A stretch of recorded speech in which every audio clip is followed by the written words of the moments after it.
Hello students.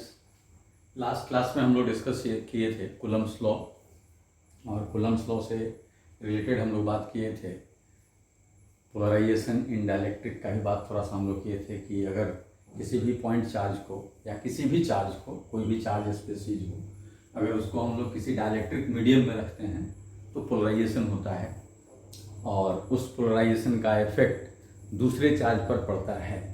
तो ये सब बात हम लोग कुछ लास्ट क्लास में किए थे। फिर हम लोग लास्ट क्लास में principle of superposition of charge का वही बात हम लोग किए थे, है ना। तो आज हम लोग थोड़ा सा और पोलराइजेशन इन डाइलेक्ट्रिक के बारे में डिस्कस करेंगे कि डाइलेक्ट्रिक में पोलराइजेशन कैसे होता है और उसका इफेक्ट कैसे होता है दूसरे पॉइंट चार्ज पर। तो हम लोग लास्ट क्लास में एक बात और किए थे कि कोई भी डाइलेक्ट्रिक मीडियम है तो डाइलेक्ट्रिक दो तरह का हो सकता है, नॉन पोलर मीडियम भी हो सकता है और पोलर मीडियम भी हो सकता है। हम एक एग्जाम्पल पोलर का लेकर के समझाए थे, है ना, क्या होता है। तो इसको थोड़ा सा हम लोग डिटेल समझ लें कि पोलराइजेशन इन डाइलेक्ट्रिक है क्या। तो सबसे पहले हम लोग समझें कि डाइपोल है क्या। जैसे हम लोग को आगे भी मिलेगा इलेक्ट्रिक डाइपोल क्या होता है। इलेक्ट्रिक डाइपोल, तो इलेक्ट्रिक डाइपोल एक्चुअली है क्या। बहुत सारा ऐसा स्पेसीज है ना, मॉलिक्यूल्स है। हर मॉलिक्यूल को आप देखेंगे तो वो इलेक्ट्रिकली न्यूट्रल है। जैसे हम लास्ट क्लास में एग्जांपल दिए थे, है ना, जैसे हम HCl का एग्जांपल दिए थे कि HCl ये मॉलिक्यूल है और ये as a whole electrically neutral है। लेकिन अगर इसका हम माइक्रोस्कोपिक व्यू देखें तो हम लोग बोले थे कि यहाँ पर पार्शियल पॉजिटिव चार्ज है और यहाँ पार्शियल नेगेटिव चार्ज है। ऑल्दो ये सेपरेशन बहुत कम है, बहुत कम है। ये माइक्रोस्कोपिक व्यू अगर देखेंगे तभी देखेंगे यहाँ पर कि दो पॉजिटिव और नेगेटिव चार्ज सेंटर है, दो यहाँ पर पोल बना हुआ है। लेकिन एज ए होल ये पूरा स्पेसीज न्यूट्रल है। तो इस तरह का अगर कहीं भी कोई स्पेसीज आता है ना, जो एज ए होल न्यूट्रल हो लेकिन उसमें पॉजिटिव और नेगेटिव चार्ज का सेंटर, है ना, बहुत छोटे से डिस्टेंस से सेपरेटेड हो, तो इस तरह के स्पेसीज को हम लोग इलेक्ट्रिक डाइपोल कहते हैं। इलेक्ट्रिक डाइपोल का हम लोग डेफिनेशन देते हैं, कहते हैं कि two equal and opposite charges separated by very small distance. Two equal and opposite charges separated by very small distance. Very small कहने का मतलब क्या है कि अगर हम ये मॉलिक्यूल का इफेक्ट किसी पॉइंट पर हम देखना चाहते हैं तो किसी पॉइंट पर अगर इस मॉलिक्यूल का इफेक्ट देखना चाहते हैं तो इस मॉलिक्यूल से कुछ डिस्टेंस हम लेंगे, है ना। तो उस डिस्टेंस के कंपैरिजन में ये जो डिस्टेंस है ये क्या होना चाहिए, बहुत कम होना चाहिए। तो हम लोग देखें कि ये जो मॉलिक्यूल है एज ए होल न्यूट्रल है, न्यूट्रल स्पेसीज है। लेकिन अगर हम इसके इस साइड और इस साइड अगर हम लोग सपोज कीजिए यहाँ पर हम लोग कोई भी एक चार्ज पॉजिटिव चार्ज रखते हैं तो आप फील करेंगे, है ना, कि ये पॉजिटिव चार्ज इधर की तरफ अट्रैक्ट होता है। हाँ, ऐसा नहीं होता है, मतलब ये सिंगल HCl मॉलिक्यूल मिलना बहुत मुश्किल है। लेकिन अगर हम लोग इसको अगर हम सोचें, थ्योरेटिकली सोचें, है ना, या और भी हम लोग पोलराइजेशन की जब बात करेंगे तो वहाँ एक चीज़ क्लियर होगा। तो अगर हम यहाँ पर सोचेंगे कोई पॉजिटिव चार्ज अगर रखेंगे तो देखेंगे क्या, इसको ये अट्रैक्ट करता है, जबकि यहाँ हम लोग रखेंगे पॉजिटिव चार्ज को देखेंगे रिपेल करता है। ऑल्दो ये पूरा स्पेसीज न्यूट्रल है लेकिन इधर पॉजिटिव चार्ज पर एक फोर्स लग रहा है अट्रैक्टिव, इधर लग रहा है रिपल्सिव।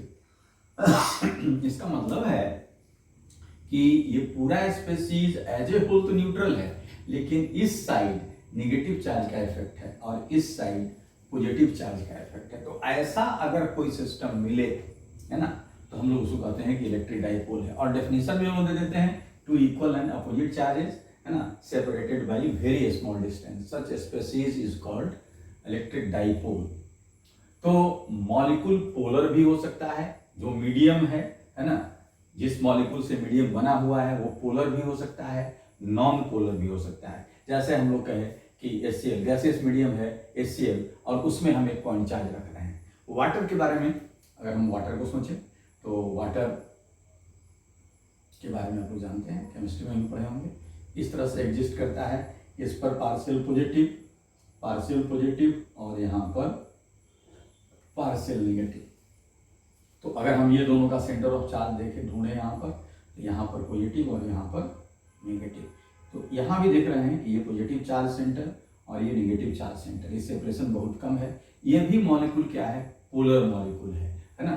तो पोलर मॉलिक्यूल है, इसका मतलब क्या हुआ यहाँ पर कि अगर हम इसमें भी अगर इस साइड अगर हम लोग कोई भी पॉजिटिव चार्ज रखें तो रिपल्सिव फोर्स एक्सपीरियंस करेगा, इस साइड अगर रखें तो अट्रैक्टिव फोर्स एक्सपीरियंस करेगा। तो ऐसा बहुत सारा, जैसे वाटर के अंदर, प्योर वाटर अगर ले, वाटर के अंदर हम लोग कोई चार्ज पार्टिकल को रखते हैं, है ना, तो वहां भी मीडियम में पोलराइजेशन होगा, है ना। अगर हम लोग मान लें कोई हम लोग न्यूट्रल मॉलिक्यूल लेते हैं, कोई भी न्यूट्रल, ऑक्सीजन ही ले लें, क्लोरीन ही ले लें, कुछ भी ले लें, है ना, ये न्यूट्रल मॉलिक्यूल, ये भी न्यूट्रल मॉलिक्यूल था, ये न्यूट्रल मॉलिक्यूल है और साथ साथ ये नॉन पोलर मॉलिक्यूल भी है, इसमें, है ना, कहीं भी चार्ज का सेपरेशन नहीं है ना। लेकिन ऐसे मीडियम में भी अगर हम चार्ज रखेंगे तो हम लोग कहेंगे कि यहाँ भी पोलराइजेशन होगा। यहाँ ऑलरेडी पहले से डाइपोल एग्जिस्ट करता है, यहाँ ऑलरेडी पहले से डाइपोल एग्जिस्ट करता है, यहाँ पर डाइपोल एग्जिस्ट नहीं करता है, लेकिन जब हम चार्ज रखेंगे तब ये डाइपोल की तरह बिहेव करेगा, मतलब ये पोलराइज हो जाएगा मॉलिक्यूल। जैसे हम लोग मान लो कि चारों तरफ Cl मॉलिक्यूल, हम एक Cl मॉलिक्यूल को देख रहे हैं, है ना, Cl2 मॉलिक्यूल को देख रहे हैं, क्लोरीन मॉलिक्यूल को देख रहे हैं। अगर हम लोग यहाँ पर बेटा कोई पॉजिटिव चार्ज रख दें तो पॉजिटिव चार्ज हम जैसे ही यहाँ रखेंगे तो ये जो इलेक्ट्रॉन क्लाउड जो देख रहे हैं आप, जो यहाँ पर बाउंडेड है ना, ये जो है पार्शियली इधर शिफ्ट कर जाएगा। इधर शिफ्ट करने के कारण इस पर डेल्टा नेगेटिव और ये डेल्टा पॉजिटिव, तो ये एक डाइपोल बन गया। लेकिन ये डाइपोल बना कब, जब ये आएगा, इसको हटाएंगे तो ये डाइपोल नहीं रहेगा, ये सीधा सीधा हम लोग कहेंगे नॉन पोलर मॉलिक्यूल होगा। तो हम लोग यहाँ पर सीखेंगे कि हम लोग किसी भी तरह का मीडियम ले लें dielectric, whether it is polar और नॉन पोलर, दोनों में पोलराइजेशन होता है। पोलराइजेशन एक्चुअली होता क्या है, इस चीज को हम लोगों को समझना है।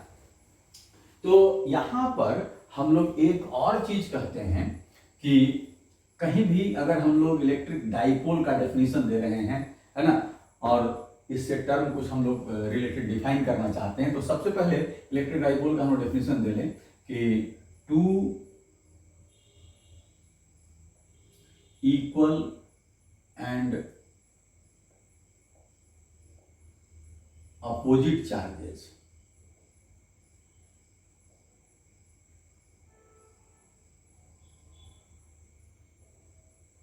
separated by very small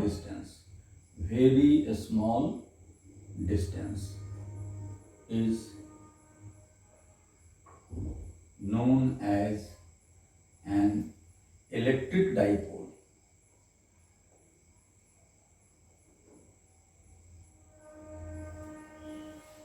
और हम लोग अगर इसको दिखाना चाहें यहाँ पर तो हम दिखा सकते हैं। यहाँ पर हम लोग ले रहे हैं, suppose this is positive charge and this is negative charge, magnitude दोनों का सेम है ना, सेपरेशन बहुत कम है, तो this represents an electric dipole. Dipole के स्ट्रेंथ को समझने के लिए हम लोग यहाँ पर एक टर्म डिफाइन करते हैं, electric dipole moment.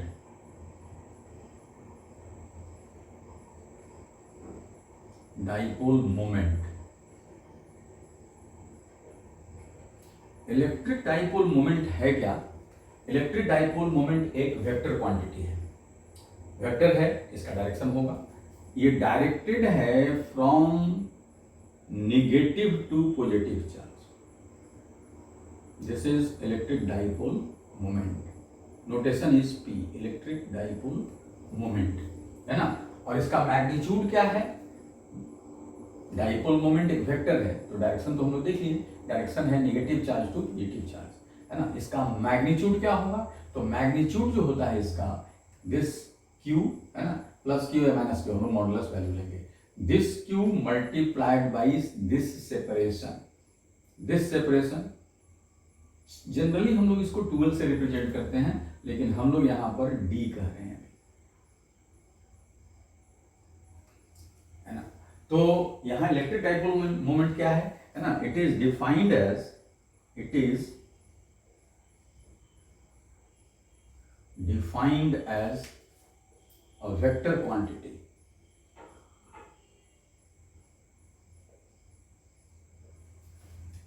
having magnitude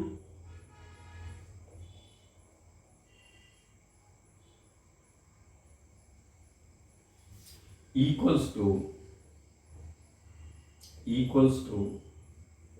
the product of magnitude of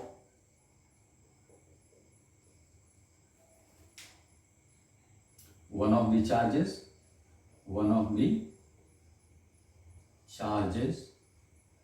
of dipole and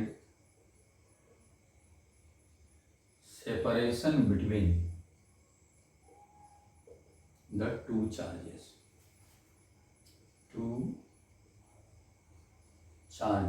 of the dipole. It is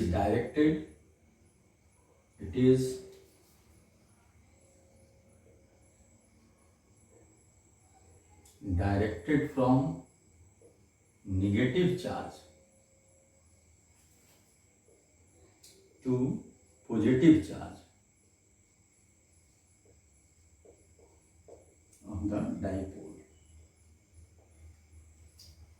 Electric dipole moment, it is a vector quantity. Electric dipole, it is defined as a vector quantity having magnitude equals to the product of magnitude of one of the charges of dipole and separation between the two charges of the dipole.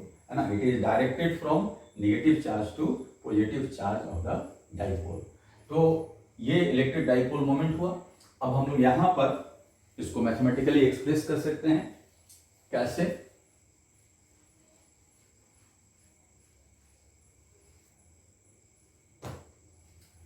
इसका जो notation है, it is denoted by P। Therefore यहां हम लोग देखें P is equal to Q into D, Q multiplied by D, और हम लोग यहां पर n कैप लिख रहे हैं। n cap is an unit vector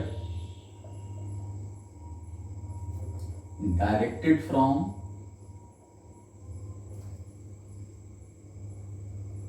negative charge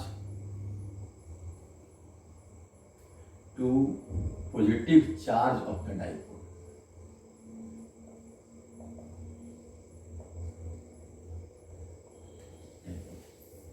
तो दिस इज इलेक्ट्रिक डाइपोल। कहीं भी इस तरह का स्पेसिज अगर बनता है तो हम लोग कहते हैं कि इलेक्ट्रिक डाइपोल बन रहा है। और इसके स्ट्रेंथ को जानने के लिए, डाइपोल स्ट्रॉन्ग है वीक है, उसको जानने के लिए हम लोग दिस डाइपोल मोमेंट को देखते हैं। अगर डाइपोल मोमेंट का वैल्यू ज़्यादा है तो हम लोग कहेंगे कि ये जो डाइपोल बन रहा है वो ज़्यादा स्ट्रॉन्ग है।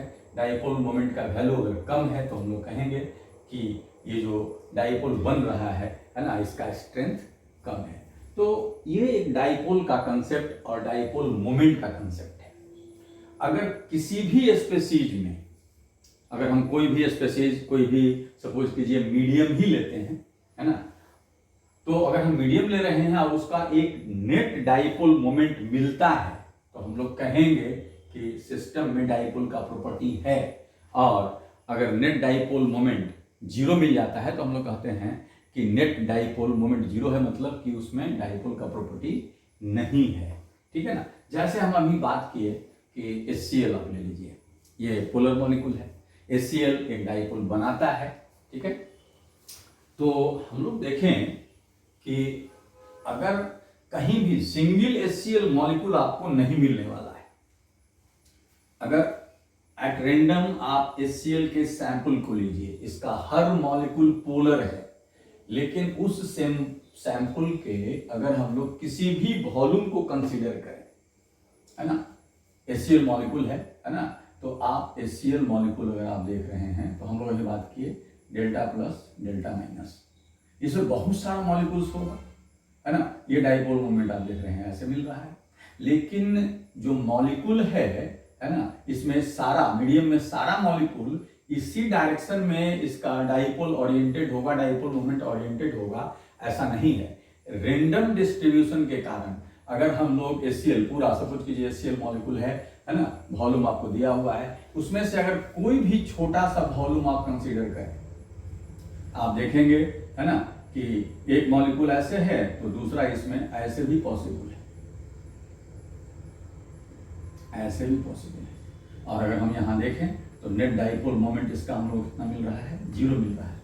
तो कोई भी मॉलिक्यूल, कोई भी डाइलेक्ट्रिक अगर लीजिएगा, वेदर इट इज पोलर और नॉन पोलर, है ना, आप देखेंगे कि उसके किसी भी सैंपल, छोटा सा सैंपल अगर ले लें, कोई भी वॉल्यूम अगर ले लें और उस वॉल्यूम का नेट इलेक्ट्रिक डाइपोल मोमेंट निकालेंगे तो देखेंगे कि क्या होगा, वो डाइपोल मोमेंट हम लोगों को 0 मिलेगा।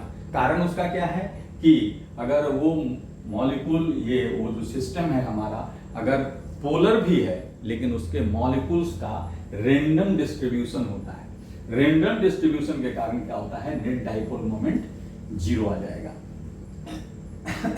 लेकिन हम लोग एक बात किए थे कि अगर इस मीडियम में हम लोग कोई भी एक चार्ज स्पेसीज, एक चार्ज रख देते हैं, तब जो ये मीडियम है ना, जो इसका सैंपल का हम लोग कोई भी एक वॉल्यूम, छोटा सा वॉल्यूम ले रहे थे, है ना, उसका डाइपोल मोमेंट 0 आ रहा था। अब ऐसा नहीं होगा। होगा क्या कि ये मीडियम में कुछ चेंज आएगा, जिसको हम लोग नाम दिए थे पोलराइजेशन, पोलराइजेशन इन डाइलेक्ट्रिक। यानी हम लोग कहते हैं कि जैसे ही हम एक चार्ज रखते हैं तो मीडियम में पोलराइजेशन होता है। मीडियम में पोलराइजेशन होता है, इसका मतलब क्या हुआ कि मीडियम का भी अपना एक डाइपोल मोमेंट आ जाएगा, है ना। पोलराइजेशन में होगा क्या, तो हम लोग बोले थे क्या कि जैसे सपोज कीजिए कि आप यहाँ पर पॉजिटिव चार्ज रख दिए, पॉजिटिव चार्ज रख दिए, ठीक है, ये मॉलिक्यूल ऐसे था, है ना। तो यहाँ हम देख लेते हैं डेल्टा प्लस, डेल्टा माइनस। अब ये पॉजिटिव चार्ज रखेंगे, है ना, तो ये क्या करेगा, इस पर रिपल्सिव फोर्स लगाएगा, ठीक है। तो अगर यहाँ पर तो हम लोग देख रहे हैं कि इस पर टॉर्क नहीं आएगा, लेकिन थोड़ा सा भी अगर सपोज कीजिए ये इंक्लाइंड है, थोड़ा सा भी इंक्लाइंड है ऐसे, तो आप देखें कि इस पर रिपल्सिव फोर्स लगेगा, इस पर अट्रैक्टिव फोर्स लगेगा, है ना। ये इसका ओरिएंटेशन चेंज करेगा, और ओरिएंटेशन चेंज करने के कारण ये क्या होगा, जैसे ये मॉलिक्यूल देख रहे थे हम, ये मॉलिक्यूल था ऐसे Cl माइनस, ऐसे डेल्टा प्लस डेल्टा माइनस, तो ये ठीक है, इसको ये अट्रैक्ट कर रहा है, इधर ये रिपेल कर रहा है, तो ये इसी डायरेक्शन में रहेगा। लेकिन ये भी घूम कर करके और इसी के डायरेक्शन में आ जाएगा। तो पहले क्या हो रहा था, ये दोनों का डाइपोल मोमेंट जो है उन्हें कैंसिल कर रहा था। अब इसमें जो मॉलिक्यूल्स है ना, उसका ओरिएंटेशन चेंज करेगा, और ओरिएंटेशन इस तरह से चेंज करेगा कि सारा मॉलिक्यूल्स का, ये अगर पॉजिटिव चार्ज रखे हैं तो नेगेटिव इंड इधर और पॉजिटिव इंड इधर आ जाएगा, ऐसे, है ना। हम लोग बात किए थे पिछले एग्जाम्पल में, बताए थे कि इधर नेगेटिव इधर पॉजिटिव, ऐसे, है ना, ऐसे। तो ये आप देख रहे हैं, इधर पॉजिटिव इधर नेगेटिव, पॉजिटिव नेगेटिव, इस तरह से। और हम लोग ये चारों तरफ होगा, ये अगर चारों तरफ इसका डाइलेक्ट्रिक है तो चारों तरफ ये फेनोमेनन होगा। और इसके कारण हम लोग बोले थे कि यहाँ पर जो पॉजिटिव चार्ज है इसके वेरी क्लोज में, है ना, नेगेटिव चार्ज का एक इफेक्ट आ जाएगा। हम लोग कहते हैं कि नेगेटिव चार्ज यहाँ पर पोलराइज हो जाएगा आकर के। और अगर ये बहुत बड़ा मीडियम है तो ये जो पॉजिटिव इंड जो है बहुत दूर चला जाएगा, है ना, यानी बहुत दूर हम लोग कह सकते हैं इसका जो सिमिलर चार्ज जो मीडियम में इंड्यूस होगा। अगर हम दूसरी तरह से कहें कि मीडियम में इंडक्शन हो गया, मीडियम इंडक्शन हुआ तो इसके पास आ गया कुछ नेगेटिव चार्ज, और बहुत दूर, क्योंकि मीडियम बहुत दूर तक फैला हुआ है, तो वहां आ गया हम लोगों का नेगेटिव चार्ज। ओके, तो इस तरह से अगर हम लोग कोई भी पोलर मीडियम में रखे कोई पॉजिटिव या नेगेटिव चार्ज, अगर हम लोग यहाँ पर नेगेटिव चार्ज रखते तो ये पॉजिटिव इंड इधर आ जाता।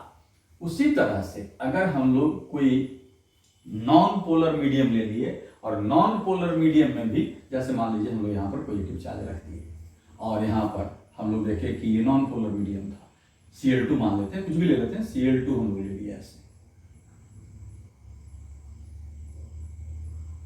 ऐसे ले लिए। चारों तरफ होगा ये एक ही तरफ नहीं होगा, क्योंकि इनफाइनाइट हम लोग ले रहे हैं Cl2 ऐसे, चारों तरफ से ये चीज होगा।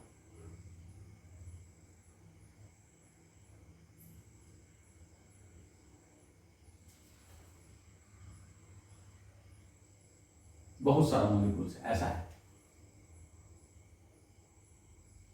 ऐसा होगा।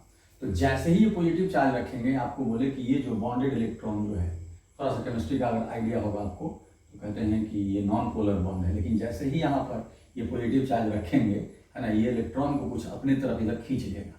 तो इधर खींचने से क्या होगा कि ये डेल्टा निगेटिव, ये डेल्टा पॉजिटिव, इसमें भी ये डेल्टा निगेटिव, ये डेल्टा पॉजिटिव, फिर यहाँ भी देखिए ये डेल्टा निगेटिव, ये डेल्टा पॉजिटिव, है ना, ये डेल्टा निगेटिव, ये डेल्टा पॉजिटिव, इस तरह से सब जगह ये डेल्टा निगेटिव और ना ये delta positive, delta negative, delta positive, सारे में delta negative, delta positive, delta negative, delta positive. अब आप देखें ये मॉलिक्यूल पोलर नहीं था, ये मीडियम पोलर नहीं था, लेकिन अब तो ये पोलर बन गया, मतलब यहां भी पोलराइजेशन होगा। और फिर इस सिस्टम का अगर लेंगे हम लोग इधर से, कैसी तरह से देखें तो अपना एक नेट डाइपोल मोमेंट आएगा। और फिर देखें यहाँ पर कि इस प्रोसेस के कारण जो मॉलिक्यूल्स है सब, यहाँ डेल्टा निगेटिव, है ना, यहाँ डेल्टा पॉजिटिव, ठीक है। उसी तरह से और नजदीक चले जाए हम लोग ऐसे, तो डेल्टा निगेटिव, डेल्टा पॉजिटिव, यहाँ भी और नजदीक चले जाए तो यहाँ पर डेल्टा पॉजिटिव और डेल्टा निगेटिव।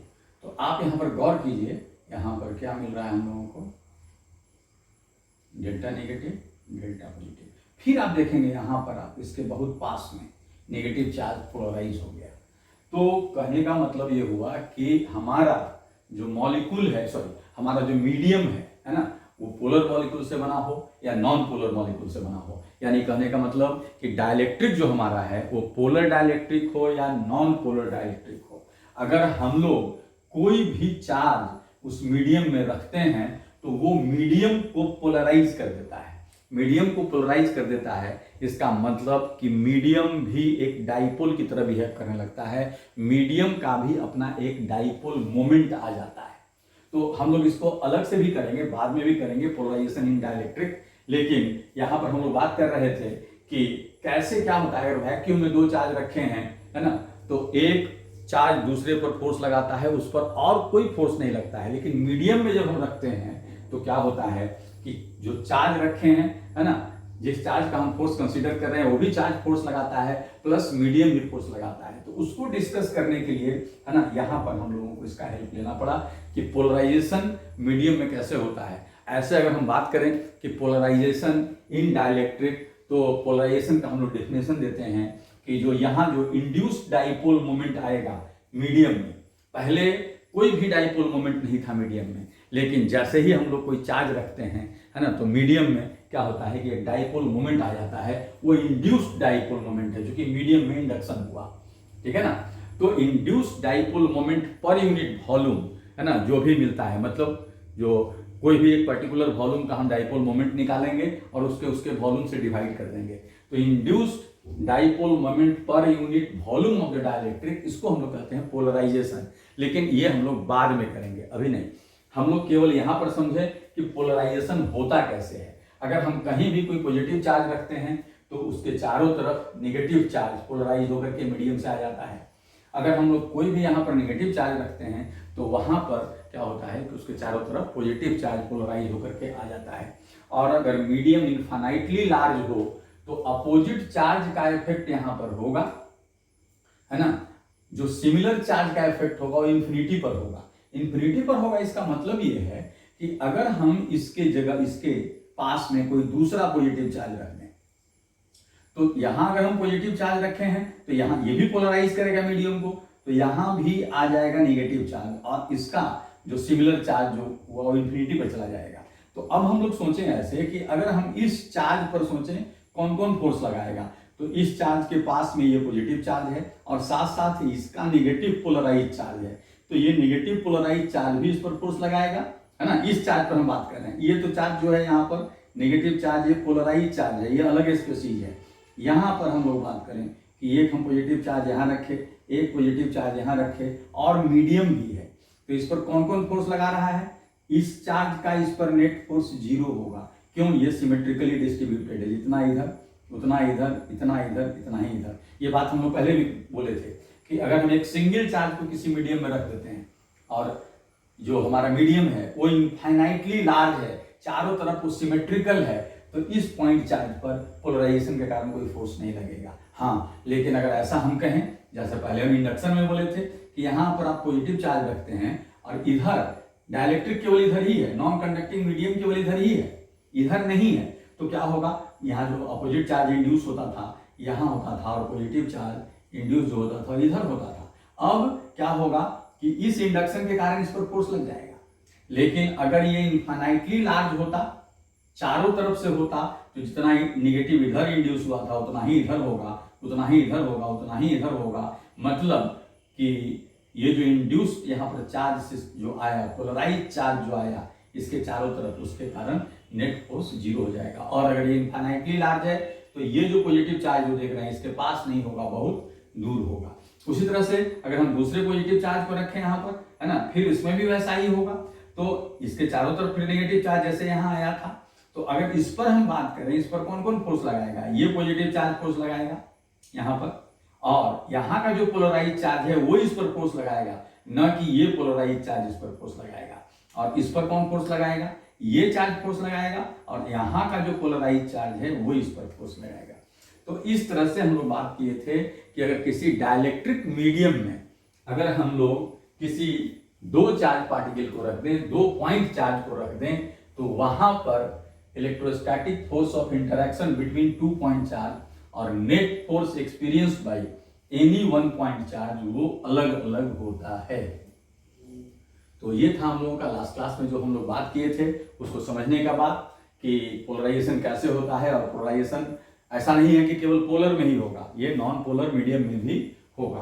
तो हम लोग यहाँ पर देखेंगे कि पोलराइज चार्ज कितना होगा, है ना, कि पोलराइजेशन अगर होता है तो हम कह रहे हैं उसके चारों तरफ कुछ चार्ज पोलराइज हो जाता है ना। उसको हम लोग इंडक्शन के तौर पर भी समझ सकते थे कि वहां पर जो इंडक्शन होगा तो कितना इंड्यूस चार्ज होगा। तो अगर इनफाइनाइटली लार्ज डाइलेक्ट्रिक मीडियम है ना, तो हम लोग वहां निकालना चाहेंगे कैलकुलेशन ऑफ पोलराइज चार्ज, है ना, near the given point charge, जो पॉइंट चार्ज हम लोग रखे हैं। तो इसके लिए हम लोग क्या कर रहे हैं कि कंसीडर हम लोग कर रहे हैं यहाँ पर कि हम लोग कोई भी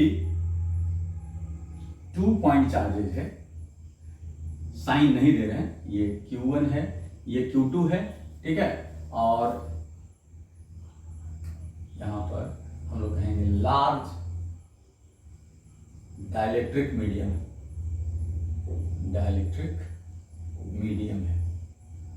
इस लार्ज डाइलेक्ट्रिक मीडियम में चारों तरफ फैला हुआ है, हम लोग 2 पॉइंट चार्ज रख दिए। तो 2 पॉइंट चार्ज रखें और इसका अगर हम सेपरेशन R रखें बेटा, तो हम लोग बात करेंगे कि यहां पर अगर हम लोग Q1 चार्ज रखे हैं, यहां पर पोलराइजेशन होगा और पोलराइज चार्ज यहां पर कुछ इकट्ठा होगा इसके चारों तरफ, यहां भी कुछ पोलराइज चार्ज इकट्ठा होगा। ये जो हम यहां पर जो डॉटेड बनाए हैं, this is polarise charge, polarised charge. यहां भी जो बनाए हैं दिस इज पोलराइज्ड चार्ज। और ये जो है जो हम लोग जो चार्ज रखे हैं, पॉइंट चार्ज जो रखे हैं वो है। अब हम लोग यह बात करें बेटा कि हम लोग जो कूलम्स लॉ पढ़े थे कि किसी भी मीडियम में, मान लो ये हम लोग large dielectric medium of dielectric constant epsilon R, जिसको हम लोग रिलेटिव परमिटिविटी भी कहते हैं। तो हम लोग यहां बोले थे कि किसी भी एक चार्ज पर नेट फोर्स, अगर हम यहां कहें कि net force experienced by Q2 due to Q1, हम लोग कूलम्स लॉ से लिखे थे बेटा, यहां पर याद कीजिए F, दिस इज K यानी 1/4 pi epsilon not epsilon R Q1 Q2/R², ये नेट फोर्स है। नेट फोर्स को हम लोग कैसे लिख सकते थे, यहां एफ नेट की अगर हम बात करें तो एफ नेट की अगर हम बात करें तो हम कह सकते हैं कि इस चार्ज पर, यहां पर हम लिख रहे हैं net force experience by Q2 due to Q1। Okay, तो हम लोग कहेंगे कि Q2 पर अभी कौन कौन सा फोर्स लगा रहा है, ये Q1 फोर्स लगा रहा है, ये नहीं लगा रहा है, इधर वाला पोलराइज चार्ज नहीं लगा रहा है यहाँ। तो अगर हम इसको कहें बेटा Q1 डैश और इसको पोलराइज चार्ज को हम लोग कहें Q2 डैश, तो Q2 पर कौन कौन फोर्स लगा रहा है, ये Q1 फोर्स लगा रहा है और ये Q1 डैश फोर्स लगा रहा है ना। अगर हम ऐसे कहें कि if Q1 dash with value of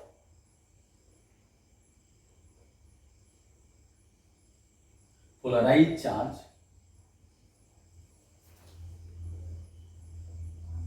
at the site of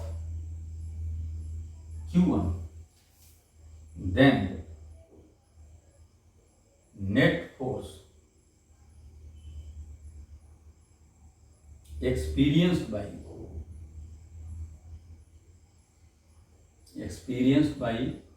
Q2 will be equal to resultant of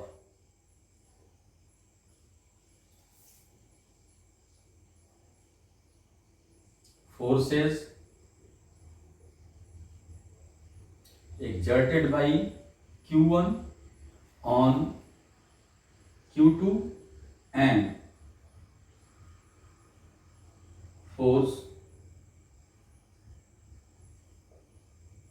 exerted by Q1 dash on Q2। अब हम लोग बेटा यहां पर ध्यान रखें कि अब हम यहां पर मीडियम, अभी हम लोग मीडियम का इफेक्ट ले रहे थे, डायरेक्ट मीडियम को इंट्रोड्यूस किए थे।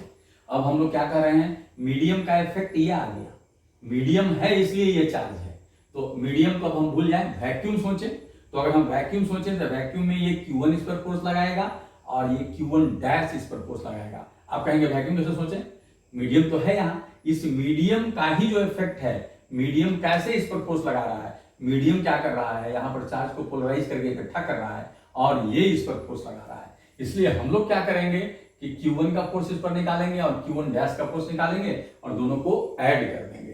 तो हम लोग यहाँ पर अब क्या लिख सकते हैं, एफ नेट जो हम लोग लिखे थे, तो एफ नेट हम लोग लिख सकते हैं बेटा ये Q1 का फोर्स, तो हम लोग क्या लिखेंगे 1/4πε0 Q1 Q2 r² और plus 1/4πε0 Q1 dash Q2 r²। अब हम लोग दोनों इक्वेशन को अगर इक्वेट कर दें तो हम बता सकते हैं कि Q1 डैश का वैल्यू कितना होगा। तो हम लोग इसको कैलकुलेट करते हैं।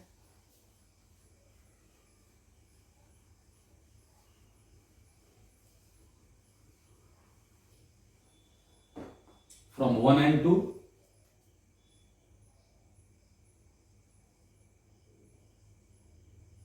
तो आप यहां से देखें 1/4πε0 और हम लोग यहां से Q2 को कॉमन ले सकते हैं, Q2 r², Q2 r², और यहां बचेगा हम लोगों को Q1 प्लस यहां मिलेगा हम लोगों को Q1 डैश, और राइट साइड में इधर हम लोग इसको इक्वेट करें तो 1/4πε0 εr Q1 Q2 r²। अब आप यहां से देखें 1/4πε0 ये कैंसिल हो गया, r² भी कैंसिल हो गया और Q2 भी कैंसिल हो गया।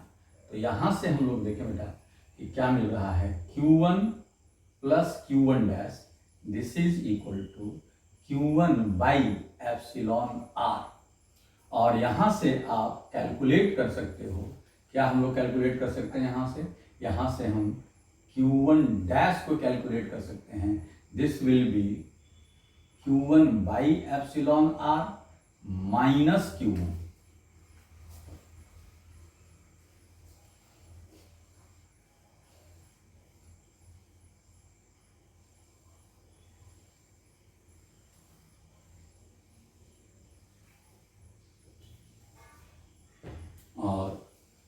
यहां से हम लोग देखें Q1 dash this is equal to, हम लोग लिख सकते हैं Q1 को अगर कॉमन ले लिए तो 1/ε r -1। हम लोग जानते हैं as epsilon r greater than equal to 1, हम लोग बोले थे बेटा epsilon r is equal to epsilon by epsilon not. Vacuum के लिए 1 होगा, बाकी सब के लिए 1 से ज्यादा होगा, इसलिए 1/ε r है ना छोटा होगा, 1/ε r लेस देन यहां पर 1 होगा।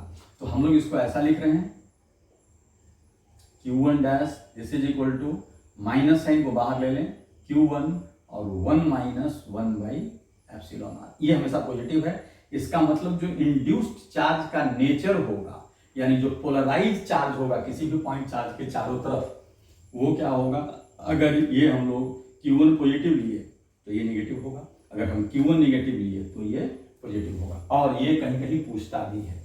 तो आप लोग इस चीज को हमेशा ध्यान रखेंगे कि कहीं भी किसी भी डाइलेक्ट्रिक मीडियम में अगर हम कोई चार्ज रखते हैं और वो मीडियम यूनिफॉर्मली चारों तरफ डिस्ट्रीब्यूटेड है ना, तो वहां पर एक पोलराइज चार्ज इकट्ठा होगा, मीडियम पोलराइजेशन के कारण है ना, जो चार्ज हम रखें उसको चारों तरफ से वो सराउंड करेगा है ना, अपोजिट नेचर का चार्ज, और वो चार्ज कितना होगा, जितना चार्ज हम रखेंगे 1 - 1/ε r।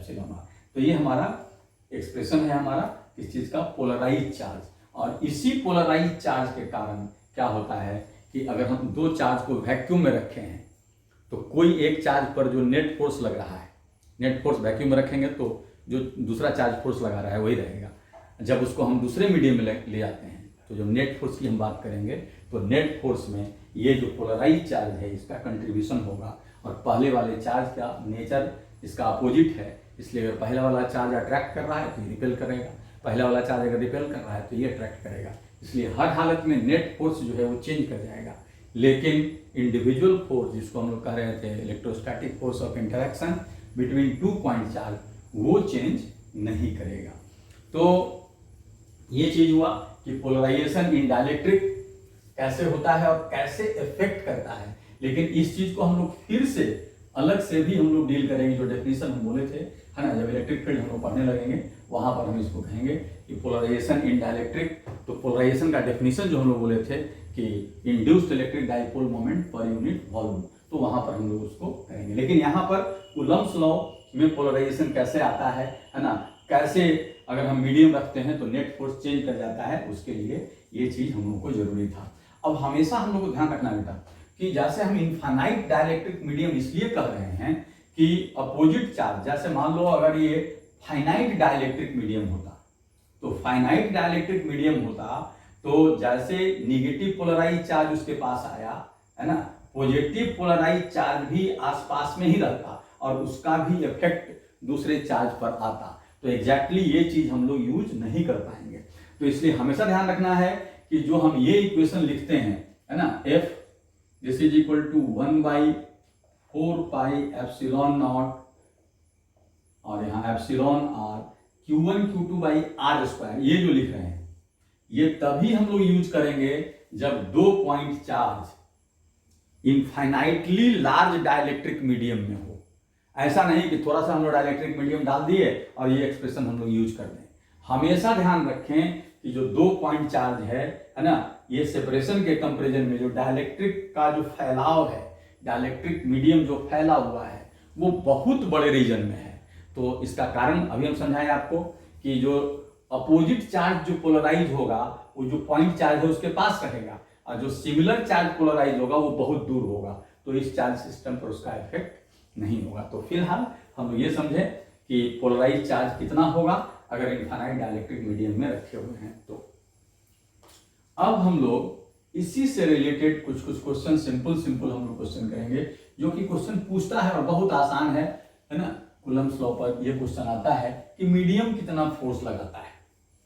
तो जैसे हम एक सिंपल सा क्वेश्चन यहां पर हम लोग यूज कर रहे हैं,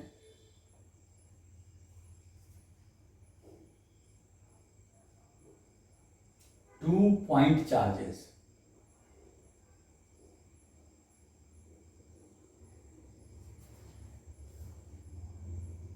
are kept vacuum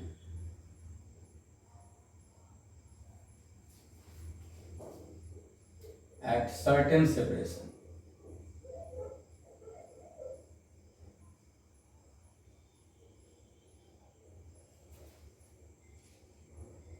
and electrostatic force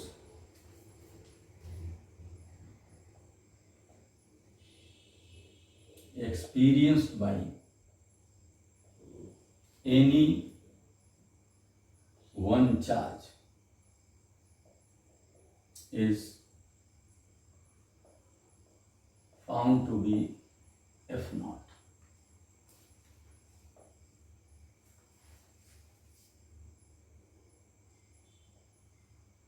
When the two charge system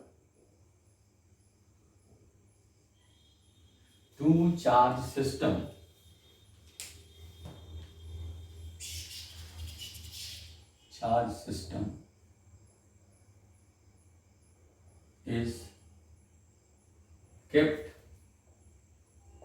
in a dielectric medium, obviously large dielectric medium समझ लीजिएगा, लार्ज डाइलेक्ट्रिक मीडियम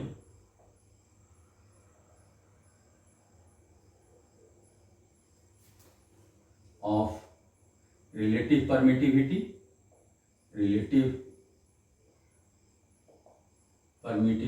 कुछ भी ले लेते हैं 4,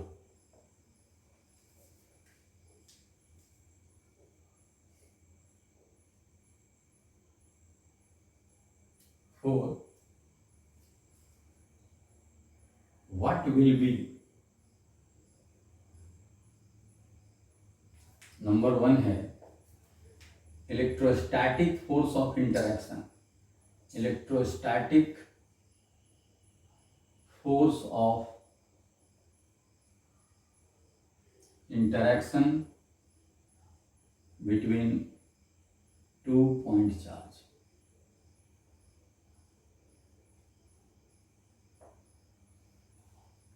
ये पूछ रहा है।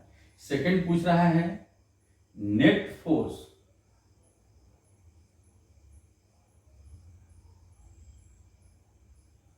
experienced by any one charge due to other charge,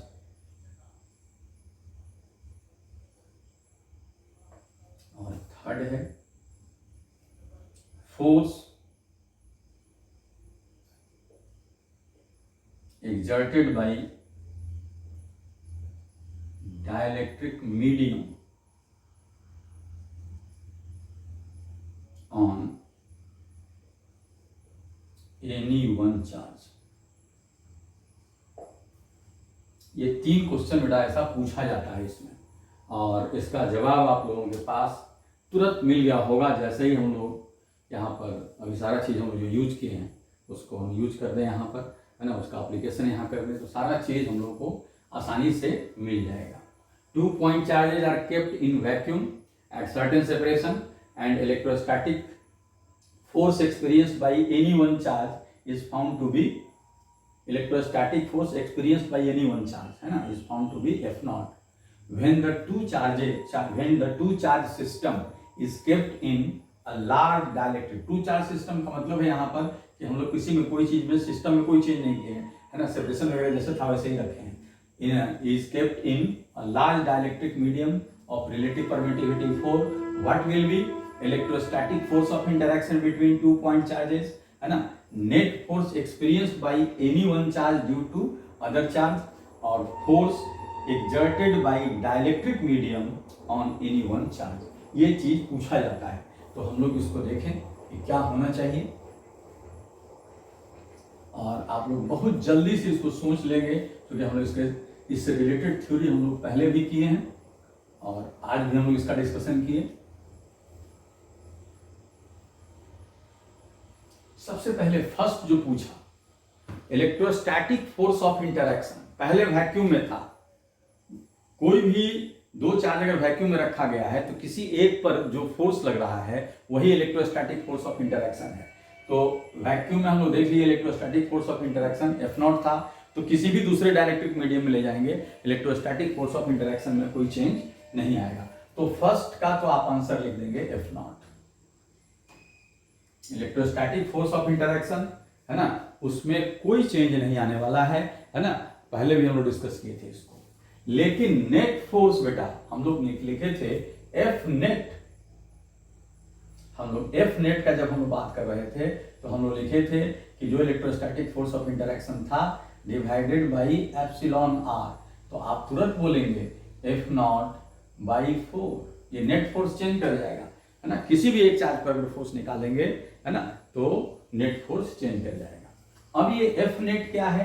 F net हम लोग जान रहे थे कि F नेट दो फोर्स होता है, F net is equal to F charge, जो चार्ज हम रखे, और प्लस F मीडियम, और F नेट बेटा हमारा है F0 बाई 4, और F चार्ज मतलब इलेक्ट्रोस्टैटिक इंटरैक्शन का फोर्स, दिस इज F0, और F मीडियम हम लोग को फाइंड करना है।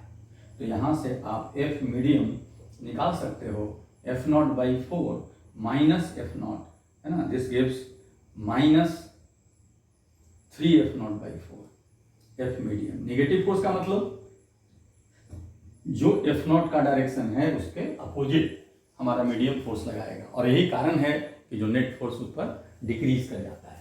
तो आसानी से इस तरह के क्वेश्चन को आप सॉल्व कर सकते हैं, है ना, ये बहुत आसान था, लेकिन जरूरी था इस चीज को समझना, ऐसा क्वेश्चन पूछता है ना, तो इसको हम लोग को क्लियर करना था, इसलिए हम लोग इसको क्लियर किए। अब हम लोग देखें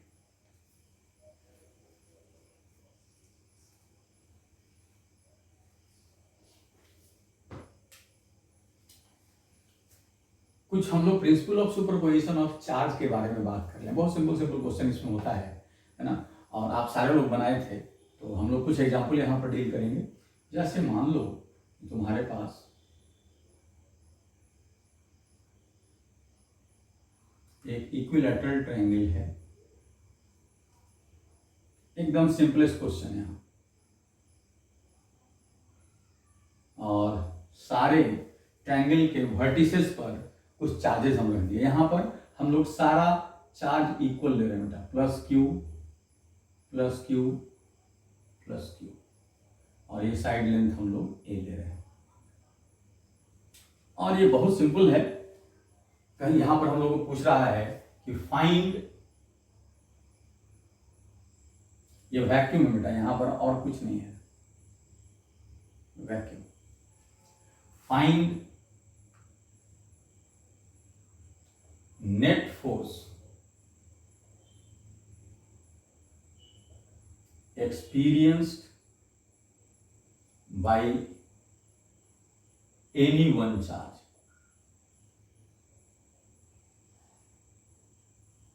ये क्वेश्चन हम लोग पहले भी डिस्कस किए थे, जब हम लोग एग्जाम्पल कर रहे थे वहां पर, जब प्रिंसिपल ऑफ सुपरपोजिशन बताए थे। तो आप क्या करेंगे, इसका फोर्स इस पर निकालेंगे, इसका फोर्स इस पर निकालेंगे, और दोनों का रिजल्टेंट ले लेंगे। तो ये फोर्स कितना था, तो ये फोर्स का अगर मैग्नीट्यूड हम लोग, अभी हम फोर्स को F1 F2 कह रहे हैं, है ना, और ये F रिजल्टेंट है, तो आप यहां पर देखेंगे F1 का मैग्नीट्यूड F2 का मैग्नीट्यूड, अगर वेक्टर साइन दे दो यहां, ये F रिजल्टेंट है, तो ये दोनों मैग्नीट्यूड इक्वल होगा, और ये है 1/4 pi epsilon not Q1 Q2 means Q square by A square, और F रिजल्टेंट, चूंकि ये एंगल हमारे पास 60 डिग्री है, तो हम डायरेक्ट वेक्टर का रूल हम लोग सीखे हैं, और आसानी से हम लोग F नेट का जो मैग्नीट्यूड है हम लोग कह सकते हैं √3 टाइम्स, है ना, मैग्नीट्यूड ऑफ F1 या मैग्नीट्यूड ऑफ F2, मतलब √3 1/4 pi epsilon not Q1 Q2 by A square. ये सिंपलेस्ट एग्जाम्पल था। अब हम लोग इसी में थोड़ा सा चेंज करते हैं, चेंज क्या कर रहे हैं कि हम किसी एक चार्ज के साइन को चेंज कर देते हैं।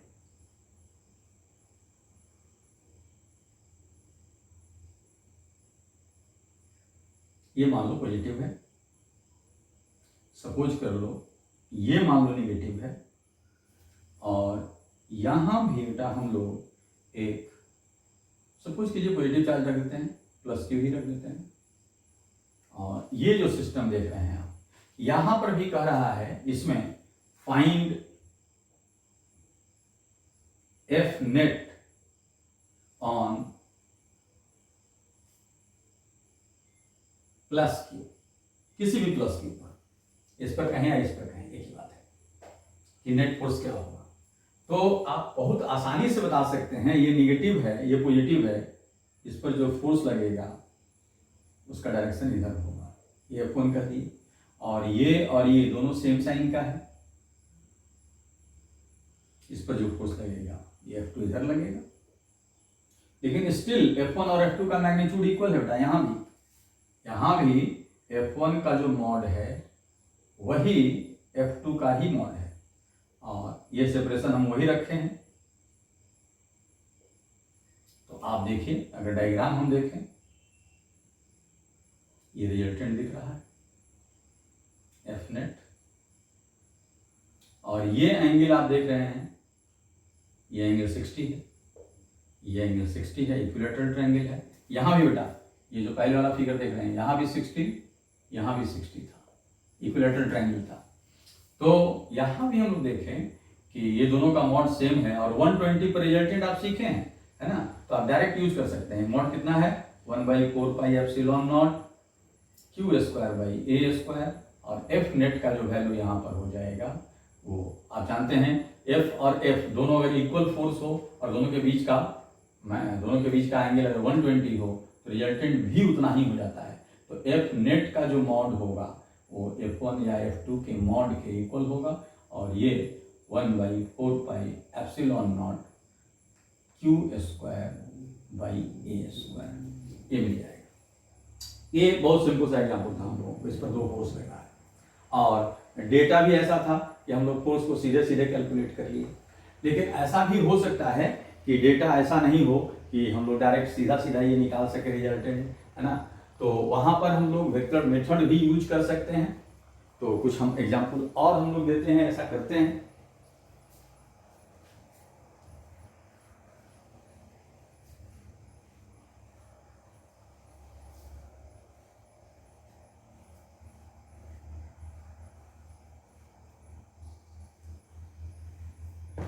जैसे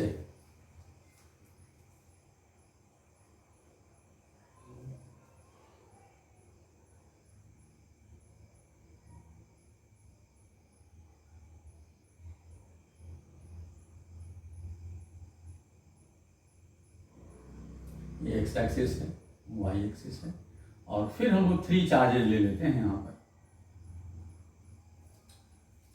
सपोज कीजिए हम लोग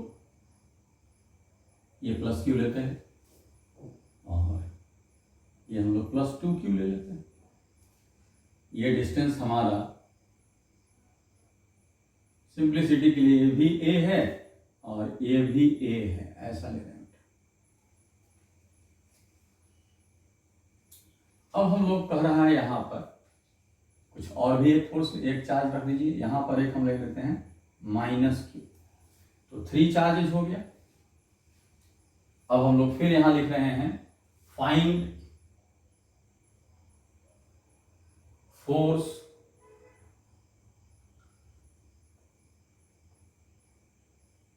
experienced by +Q in the given arrangement.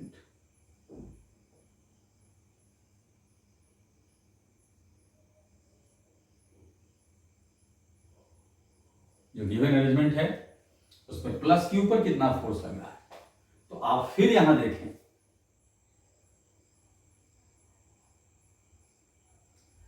ये दोनों के बीच का जो फोर्स आएगा, लाइन ज्वाइनिंग द 2 चार्जेस, ऐसे हम इसको F1 वेक्टर F1 कह रहे हैं, और ये प्लस माइनस है बेटा, ये वेक्टर F2। अब हम लोग देखें और हम लोग चाहें तो क्योंकि डेटा यहाँ है A है और ये भी A है, तो ये एंगल हमारा मिल जाएगा 45 डिग्री। ये A है और ये भी A है 45, मतलब एंगल हम लोगों को पता रहेगा। अगर ऐसा केस आ जाए बेटा तो हम डायरेक्ट भी कर सकते हैं कि ये 135 है और इसका रिजल्टेंट हम लोग निकाल सकते हैं आसानी से। F1 स्क्वायर, ये F2 दे रहे हैं, F1 square plus F2 square plus 2F1 F2 cos theta, वैसे ही कर सकते हैं। दूसरा मेथड है कि इसको वेक्टर मेथड से सॉल्व हम लोग कर सकते हैं। ये फोर्स एक्स एक्सिस के अलोंग है, इसको हम लोग रिजॉल्व कर दें एक्स एक्सिस और वाई एक्सिस के अलोंग, और उसके बाद इसको हम लोग सॉल्व करें। तो अगर आपसे कोई पूछे कि F2 का मॉड कितना होगा,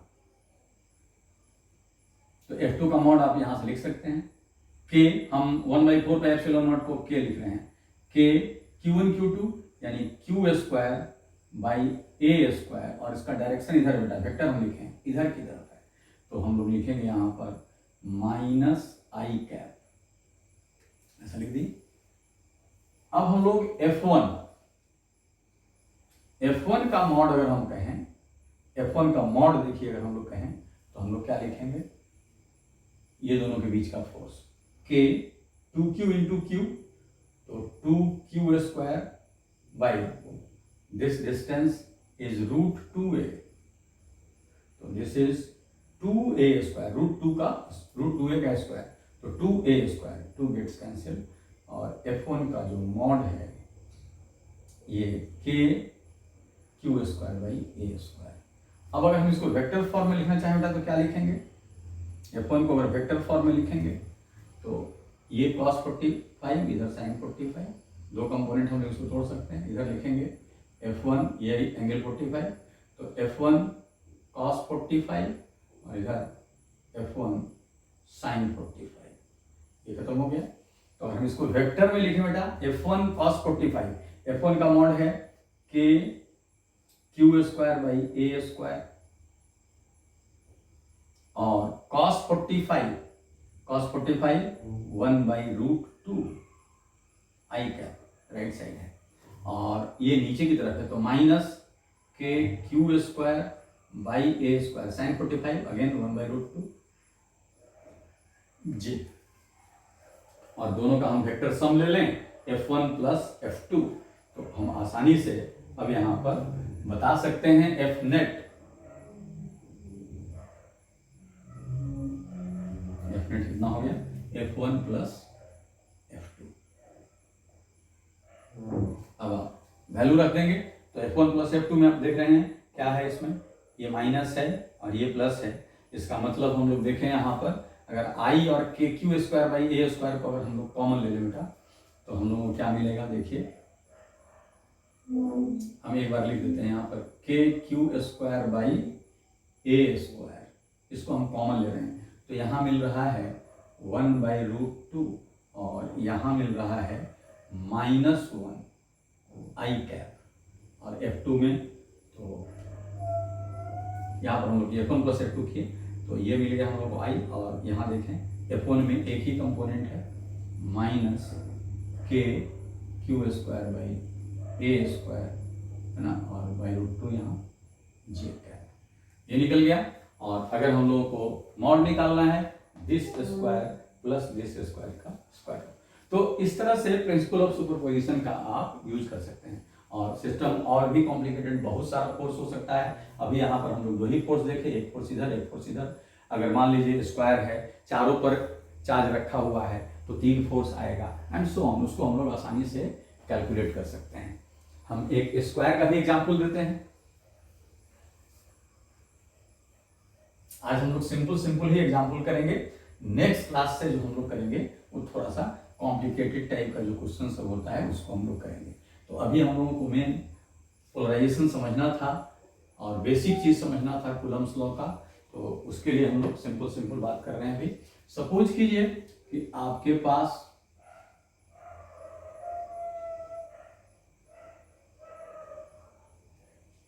सपोज कीजिए बेटा यहाँ पर 4 कॉर्नर्स जो है स्क्वायर का साइड लेंथ इज A,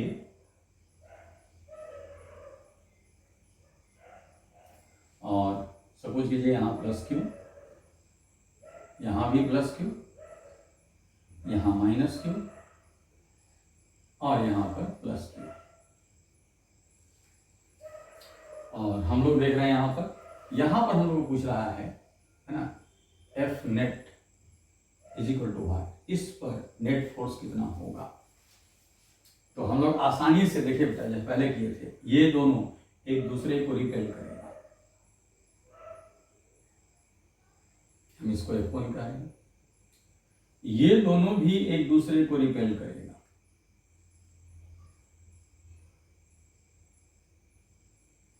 इस लाइन पर हम इसको F2 कह रहे हैं, और ये दोनों एक दूसरे को अट्रैक्ट करेगा, हम इसको F3 कह रहे हैं।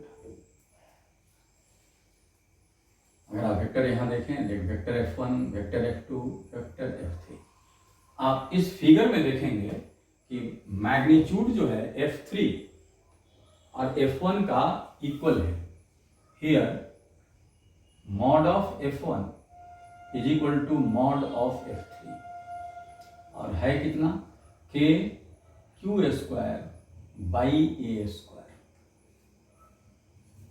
और मॉड ऑफ F2 अगर देखें बेटा, तो मॉड ऑफ F2 क्या है, इस लाइन पर है ना, k q स्क्वायर तो रहेगा ही, लेकिन ये डिस्टेंस √2a का स्क्वायर, इसका मतलब k q square by 2a square, F2 का मॉड है ना। आप क्या कर सकते हैं, इसको पहले की तरह जैसे इसको लिखेंगे तो माइनस जे कैप वेक्टर में आ जाएगा, माइनस आई का, और इसको रिजॉल्व कर सकते हैं आसानी से। लेकिन हम लोग इसको थोड़ा सिंपल से भी कर सकते हैं, क्योंकि ये दोनों फोर्स इक्वल आ गया, तो ये दो फोर्स इक्वल है। अगर हम 90 डिग्री पर रिजल्टेंट देखें बेटा, ऐसे ये इसका और इसका F1 और F3 का रिजल्टेंट, तो हम लोग अगर ऐसा कहें कि F1 प्लस F3 का जो मॉड आएगा, इसका जो रिजल्टेंट का जो वैल्यू आएगा है ना, वो √2 टाइम्स F1 या F3 लिखेंगे, बराबर है दोनों, है ना। तो हम यहाँ से डायरेक्ट लिख सकते हैं √2 times k q square by a square. अब आप गौर करें, ये एंगल भी 45 डिग्री है यहाँ, और ये एंगल भी 45 डिग्री है बेटा, ये 45, यानी ये दोनों के बीच का एंगल 90 डिग्री है। F1 प्लस F3 का रिजल्टेंट और F2 के बीच का एंगल 90 डिग्री है। तो अगर हम डायरेक्ट सोचे बेटा यहाँ पर कि F1 प्लस F2 और प्लस F3 का मॉड सोचें, तो हम डायरेक्ट लिख सकते हैं this square plus this square का स्क्वायर रूट। तो हम डायरेक्ट यहाँ सोच सकते हैं F1 प्लस F3 के मॉड का स्क्वायर और प्लस F2 के मॉड का स्क्वायर। और अब आसानी से आप इसको सॉल्व कर सकते हैं। कितना होगा, F1 प्लस F3 का मॉड जो था, ये था √2 times k q square by a square का होल स्क्वायर, और ये था k q square by 2a square का होल स्क्वायर। ये नेट फोर्स आ गया। यहां से आप क्या कॉमन ले सकते हैं, तो कॉमन आप ले सकते हैं बेटा k q square by a square, root के बाहर हो जाएगा, है ना, और अंदर रूट में जो आएगा वो क्या आएगा, देखें यहाँ से k q square by a square का होल स्क्वायर था, यहाँ भी k q square by a square था, यहाँ ये 2 हो गया बेटा, और ये हो गया 1/4। सिंप्लीफाई कर लेंगे, है ना, नेट फोर्स हम लोगों को मिल गया। तो इस तरह से हम लोग यहाँ पर principle of superposition of charge का यूज कर सकते हैं, और आसानी से इस तरह के क्वेश्चन को हम लोग कूलम्स लॉ से सॉल्व कर सकते हैं। तो ये कुछ सिंपलेस्ट एग्जाम्पल था, जो सिंपल स्ट्रेट फॉरवर्ड के Q1 Q2 by R square पर आता है ना। लेकिन हम लोग थोड़ा सा और इससे हट करके फिर अगले क्लास में हम लोग डिस्कस करेंगे, है ना, problems based on Coulomb's law. Coulomb's law पर जो क्वेश्चन हम लोग, जो अच्छे टाइप का जो क्वेश्चन सब है ना, ये था कूलम्स लॉ को समझने के लिए ये सब क्वेश्चन था, प्रिंसिपल ऑफ सुपरपोजिशन को समझने के लिए सब क्वेश्चन था। अब उसमें कुछ और चीज हम लोग इंट्रोड्यूस करके और कूलम्स लॉ को थोड़ा सा अच्छा बनाएंगे, जो नेक्स्ट क्लास में हम लोग करेंगे। ओके।